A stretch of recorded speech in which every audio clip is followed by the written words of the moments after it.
Greetings, everyone. This is the Gardening Snail of Livingston, California, just trying to keep the community informed with some occasional commentary along the way.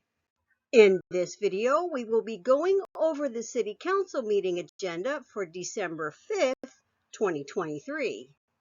Special meeting, also known as closed session meeting, is set to begin at 6 p.m., with the regular meeting scheduled to begin at 7 p.m., unless they end up going late again. You can participate by teleconference by calling 520-525-8911, and the meeting is set to be streamed on YouTube Live. Public comments can be submitted via email at citycouncil@livingstoncity.com. Comments must be received by 2 p.m. on the day of the City Council meeting in order for them to be distributed to the Council prior to consideration of the matter. You will need to provide meeting date, item number, name, email, and comment. Please limit to 300 words or 3 minutes. Please include public comment in the subject for the email. Written comments will not be read aloud at the meeting, but will be reported as received for the record. If you do not receive an acknowledgement of receipt by 4 p.m., please call the City Clerk's office at 209-394-8041, extension 121. Note, this technology is not a guaranteed method. Under the special meeting, also known as closed session meeting agenda, there are 2 items. The first is conference with legal counsel regarding commencing litigation. The second is conference with legal counsel, anticipated litigation, significant exposure to litigation. Once the regular meeting finally starts, after the Pledge of Allegiance, moment of silence, roll call, closed session announcements, and changes to the agenda, if any, is citizen comments. This section of the agenda allows members of the public to address the City Council on any item not on the agenda. Comments are normally limited to 3 minutes. After citizen comments are the announcements and reports, with this session's featured report being an update from the fire department. Here we see the list of boards and commissions that of which Jatinder Mann, Jason Roth, and Maria Soto are members. And here are the boards and commissions of which Gurpal Samra and Jose Moran are members. Next up is the consent agenda, which is supposed to be routine or non-controversial items and enacted by one vote unless separate action is requested by a member of the public, the city manager, or city council member.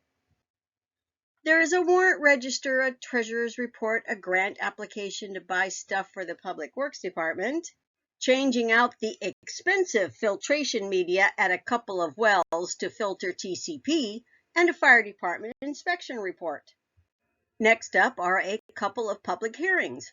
The first is about amending the municipal code to establish a list of city clerk responsibilities.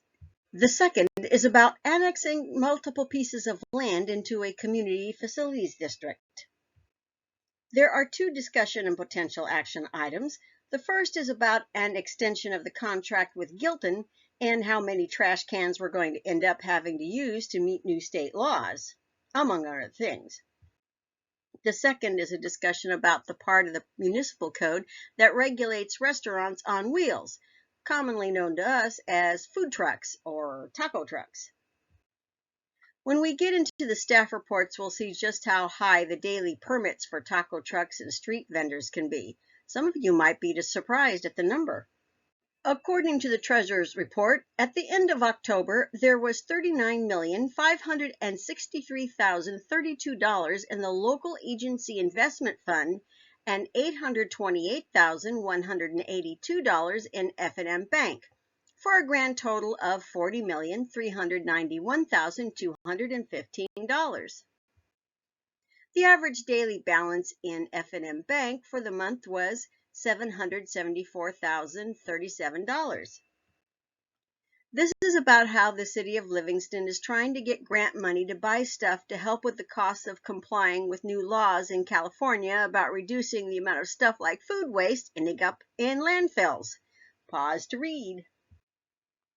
Pause to read. And pause to read if you'd like.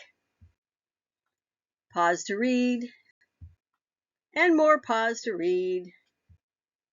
The total that the city hopes to receive for all of this is $93,374. This staff report is about replacing the filtration material in wells numbers 8 and 16 in the amount of $51,200 for well number 8 and $116,776 for well number 16. And if you'd like more information, you can pause to read. And pause to read.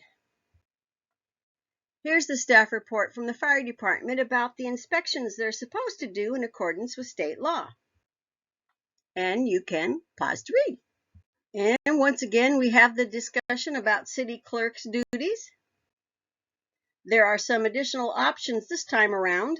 Going to an appointed city clerk is one.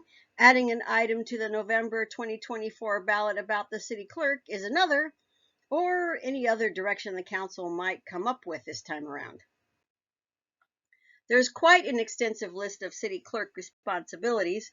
Most of them have been performed by the deputy city clerk in the past. Although it seems like now some members of the council want the elected city clerk to do all of them for $100 per month. Here's a few more of those duties involved.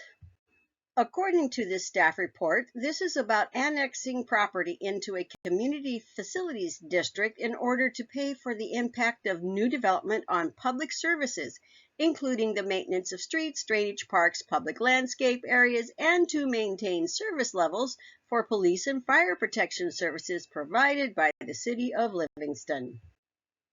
Annexations include a duplex, a single-family dwelling, a triplex, the Moonglow Truck Stop Complex, and the Dutch Brothers Coffee Project.